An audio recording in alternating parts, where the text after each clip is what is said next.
Hello and welcome back to the second episode of my FAQ series.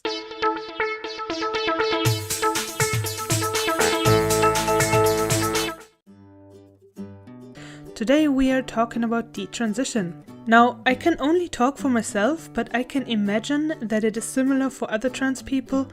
Detransition is one of the first things and one of the most important things that I have been thinking about before I made the decision to transition. I would say that a lot of people ask about detransition because there isn't a whole lot of information about transgender people out there, and therefore there isn't much about transition and detransition either.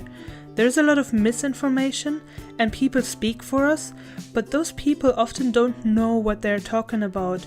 We're not talking about something that everybody can easily understand and empathize with, like fixing a broken leg. Apparently, there has recently been an article that was depicting detransition as something that happens a lot, but in reality it doesn't happen that much at all. It's not a switch that you flip and things will reverse. Most transgender people who transition won't detransition. When somebody wants to transition, they go on a very rocky road with tons of obstacles, so this is definitely not a decision we make overnight.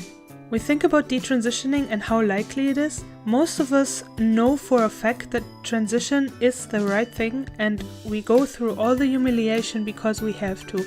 We are not going to do this lightly, and there are several stages during transition where you have to explain yourself and convince other people that you are really trans and this is the thing you need to do. And these people hold the key to the life that is worth living.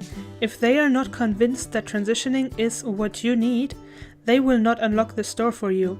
This is why it is so rare that people detransition. But some of us find out later in life that transitioning wasn't for them after all. Do we as a society want to take away somebody's right to change their mind, their right to admit when they were wrong or when their feelings changed? Do we want to make them feel ashamed for it? I mean, after all, they are just trying to do what is best for them. I don't think we should approach people this way. So if somebody is asking me personally, but what if you detransition? I can say a few things. I don't think that I will detransition, but even if, at least I tried my very best to live a life that is worth living. I only have this one life and I want to live it as myself and I want to enjoy it as much as I can. I do not want to waste any more time being depressed and getting worse. I will do everything in my power to live life as me and actually be, per default, seen as who I am. Me, man, Rob, the guy with the unfunny jokes, the guy who overthinks everything, the guy who loves bow ties and steampunk, that guy who is a good friend who you can rely on, who loves music and animals, that awkward guy who tends to say the wrong thing at the wrong time, the guy who is too shy to say hi to new co-workers on their first day. So no, I don't think I will detransition. So thanks for listening to me ramble.